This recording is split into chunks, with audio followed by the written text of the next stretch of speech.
Desde 1948, Naciones Unidas, a través de un hecho inédito en el globo terráqueo, firmaba un pacto donde todas las naciones decidían y se comprometían a respetar los derechos humanos.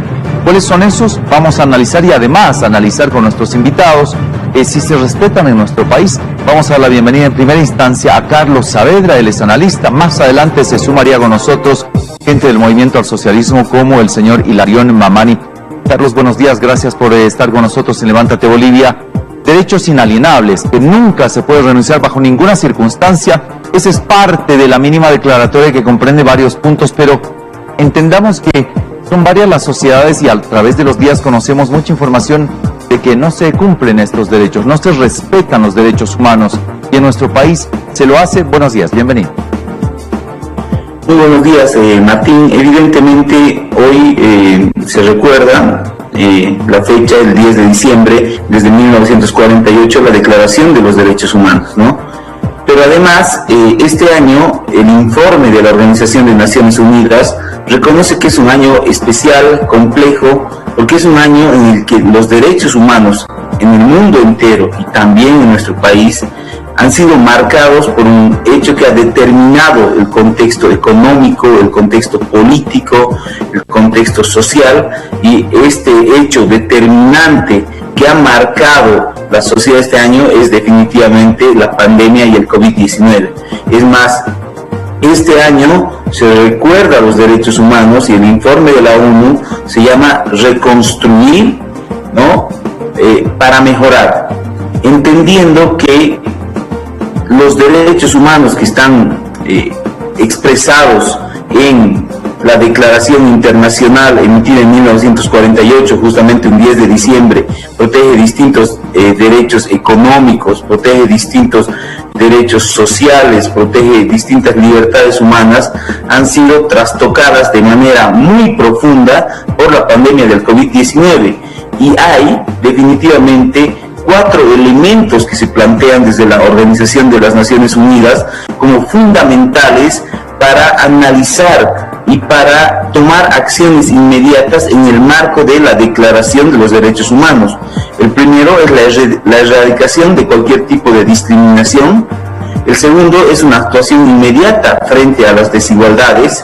El tercero es impulsar la participación y solidaridad, ¿no? Y el cuarto, en este momento de pandemia, es fundamentalmente impulsar el desarrollo sostenible como agenda fundamental para acompañar la Declaración de los Derechos Humanos. Entonces, se reconoce un año muy especial y además este contexto que está marcado a nivel mundial también, como usted lo planteaba, debe ser analizado a nivel nacional. Creo que también en el país la pandemia este año ha marcado un escenario muy complejo y hay muchos desafíos que todavía se deben trabajar, porque se ha generado un daño muy profundo en distintas aristas que son centrales para el desarrollo de una sociedad. Entonces creo que es importante en este Día de los Derechos Humanos también analizar no solo cómo está el contexto internacional, sino un contexto nacional donde hay muchísimos desafíos que también tienen que ver con esta recomposición de una sociedad que ha sido duramente golpeada en una crisis multidimensional que ha significado el COVID-19. Pero a ver, esta declaración histórica que se la ha firmado con el conglomerado de todos los países miembros de Naciones Unidas, seguramente y mucha gente cuando lea este primer parágrafo va a abrir los ojos como yo, porque dice que se proclaman los derechos inalienables sin importar su género, raza, orientación, religión, idioma, opiniones políticas o de otra índole, origen nacional, lugar de nacimiento, propiedad. Y todos estos derechos son los que a diario, en el mundo entero, son violentados. Porque una persona que piensa diferente es asesinada. Una persona que habla de un origen es golpeada. Una persona que habla de política es acallada. Todos los días la información que le emitimos desde este espacio y desde otros tiene que ver con esto, con la violación de los derechos humanos. Definitivamente, ¿no? Estamos en un mundo que cada vez se ha hecho más intolerante al otro, ¿verdad?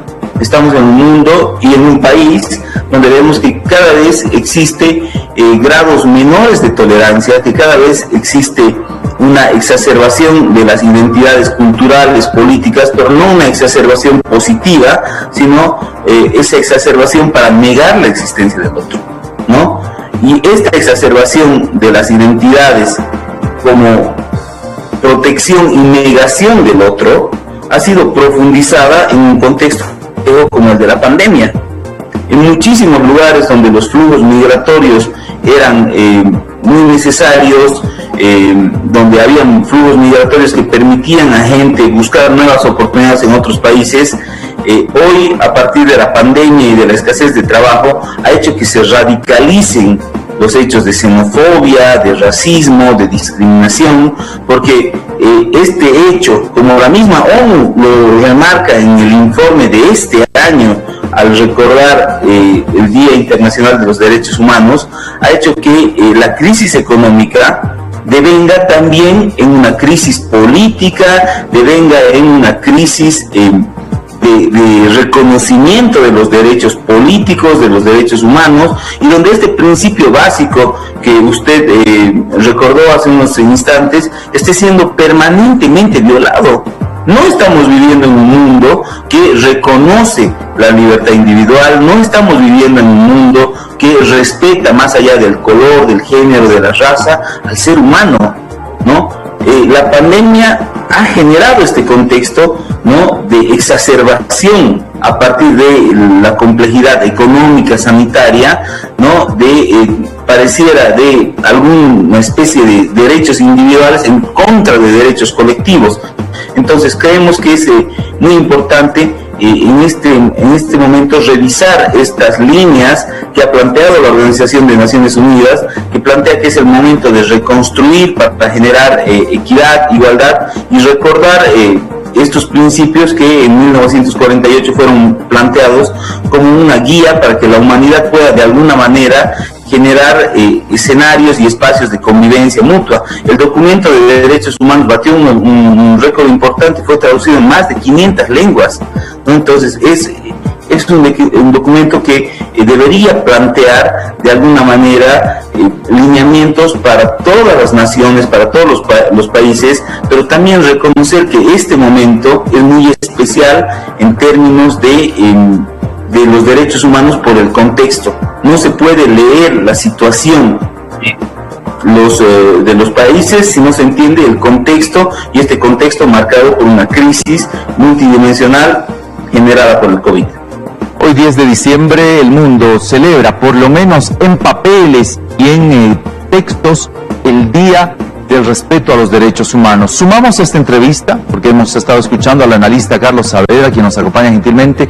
Lo había adelantado, estaba con nosotros el senador por el Movimiento al Socialismo, el señor Hilarión Mamani, a quien también los saludamos. Senador, parte de los tres pilares fundamentales de esta declaración de respeto a los derechos humanos está la equidad, la justicia y la dignidad humana.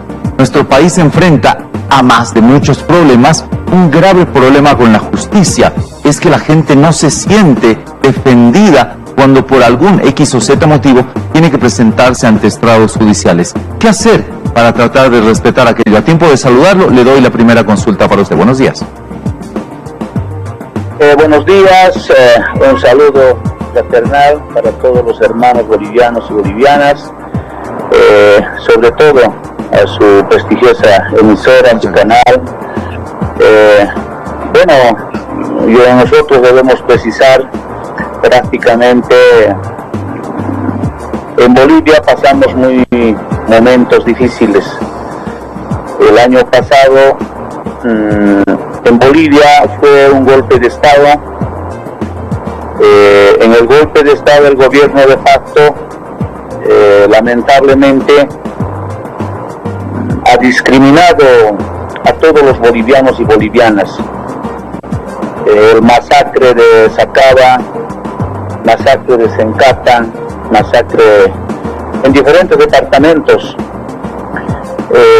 En Bolivia sufrimos una violencia familiar, una violencia inhumanitaria prácticamente.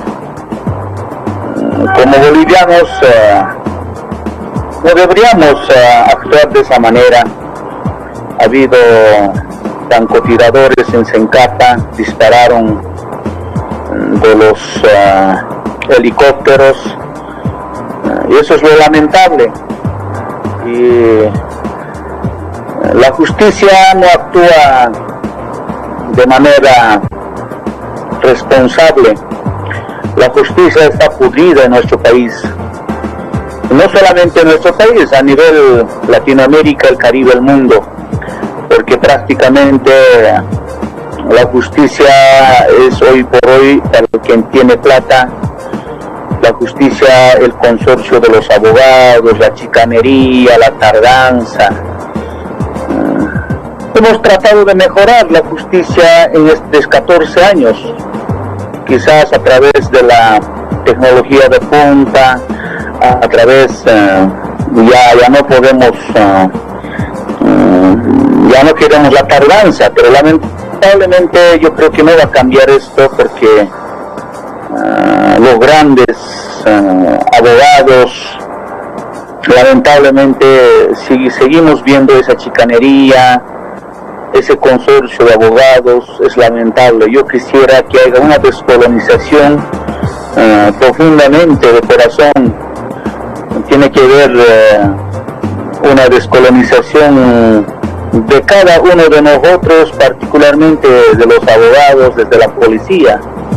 Hoy por hoy la policía es también igual para quien tiene la plata. Entonces hay que pensarlo, cómo mejorar la justicia. La justicia está muy retrasada en nuestra querida Bolivia y a nivel del mundo. Entonces hay que trabajar de manera conjunta para mejorar lo que es la justicia. Creo que parte también, y considero, eso lo dice los derechos humanos, es hacer una suerte de análisis y autocrítica. Y lo dice el senador Hilarión Mamani. En 14 años hemos intentado mejorar la justicia. Parece que el avance no ha habido. Es más, en muchos casos se habla de un retroceso de la propia justicia, pero uno de los objetivos es buscar una sociedad sin discriminación. En las últimas 2 décadas, dirán ustedes, les pregunto a Carlos Saavedra y a don Hilarión Mamani, ¿no se habrá exacerbado la discriminación en nuestro país desde un lenguaje que parecía que era más bien de inclusión, pero ha terminado exacerbando discriminación en nuestro país? Carlos, con usted, por favor. Definitivamente el primer elemento para reconocer los derechos humanos es reconocer la existencia del otro, ¿no? Y eso tenemos que entenderlo en todos los ámbitos, ¿no? Tenemos que reconocer la existencia de un otro en términos identitarios, en términos culturales, en términos políticos. No puede haber esta lógica de negar. Y yo siento que en Bolivia estamos en un momento, y hemos estado en momentos muy álgidos, donde se ha construido también una especie de grieta, una especie de grieta regional, una especie de grieta política, una especie de grieta cultural, que lo que ha hecho ha sido empezar a generar identidades que negaban la existencia del otro, identidades políticas, identidades regionales que confrontaban y que no planteaban este elemento de que a partir de que somos distintos tenemos que convivir. Creo que es uno de los desafíos. En términos discursivos, el gobierno del MAS ha planteado siempre la inclusión, ¿no? Pero debe ser una inclusión que reconozca que no todos somos iguales, que existe mucha pluralidad, que existen otras formas de pensamiento y que esas formas de pensamiento deben ser incorporadas y deben saber coexistir en una sociedad, ¿no? Esa inclusión debe respetar a todos, debe respetar a quienes piensan como pienso yo y a quienes piensan de manera distinta, porque esa es la esencia de una sociedad, el pluralismo. Entonces, no se puede pensar ni desde una posición política o desde otra, que al que piensa distinto hay que confinarlo, hay que eliminarlo, o por ejemplo, como se hablaba en la anterior pregunta, utilizar la justicia para perseguirlo. Y eso se ha visto en el anterior gobierno, pero también se ha visto en los 14 años del movimiento al socialismo, ¿no? Entonces, ese es un tema que debemos resolver de manera estructural, no que ningún poder, que ningún gobierno no reconozca la identidad ¿no? Política, cultural, por más distinta que sea a la que cada uno propugna, sino que entendamos que la pluralidad es la base para la constitución de una sociedad y que eso no puede generar discriminación, que a partir de ello no se puede generar, ¿no?, una serie de coartar los derechos de libertad de pensamiento, de libertad de acción política, de libertad de acción cultural del otro. Entonces creo que es un desafío central y no se puede exacerbar eso y no se puede volver a caer en una grieta que divida a nuestra sociedad. Senador Mamani, le hago la siguiente consulta de las últimas 2 décadas o 15 años para sentirlo mejor. ¿No será que bajo una bandera, un discurso de igualdad, no se habrá más bien insertado una suerte de revanchismo, de venganza en ciertos fragmentos de la sociedad boliviana? ¿No siente usted que algo así ha pasado en nuestro país? A ver, es importante autocríticamente todos los bolivianos y bolivianas debemos ayudarnos para mejorar la justicia. Mira, entre bolivianos o entre hermanos no podemos pelear y no podemos masacrarnos. Entre hermanos y entre hermanas, lamentablemente, no es la masacre entre nosotros. El peor problema es ¿cuál es? El imperio capitalista norteamericano maneja con plata, y con plata hace pelear a los bolivianos y bolivianas. Porque no es casual el golpe de Estado, ejemplo, porque hay intereses económicos, sociales en nuestro país. Nuevamente quieren saquear los recursos naturales. Recordarás de Gonzalo Sánchez de Lozada, era empresario privado en Bolivia, al mismo tiempo era presidente de la República. Yo por lo menos todavía tengo un orgullo. La Asamblea Constituyente hemos cambiado, hemos dignificado a todos los bolivianos y bolivianas en rescatar nuestra identidad cultural, el tierra territorio, rescatar los recursos naturales. En la Asamblea Constituyente hemos dicho ya, incluyente, participativo. Tenemos que reconocer a todos los bolivianos y bolivianas, sean choquitos, negritos, todos, basta de discriminarnos. Ahí están los hermanos afrobolivianos, los pueblos indígenas. Hemos implantado lo que es la justicia indígena originaria campesina, la autonomía indígena originaria campesina. Es un reto cualitativo hemos dado, pero lo que nos falta es en práctica. Tenemos que poner en práctica, tenemos que ejercitar los derechos colectivos, tenemos que ejercitar la igualdad, la equidad. Pero lamentablemente es parte de nosotros. A nuestros hijos ya tenemos que enseñar, ya tenemos que, desde la universidad, tenemos que enseñar que la justicia sea responsable. Y consideramos todos, perdón, senador, esa es una idea que creo que todos debemos compartir, de inculcar a las generaciones actuales y a las que vienen, de que los derechos humanos se tienen que respetar, más allá de lo que quede en papeles y en discursos, tienen que ser en los hechos. Quiero agradecerle al senador Hilarión Mamani, que estuvo con nosotros, y al analista Carlos Saavedra, quienes de manera conjunta han expresado criterios acerca de este Día Internacional de Respeto a los Derechos Humanos, hoy 10 de diciembre. Muchísimas gracias a ambos. Tenemos más.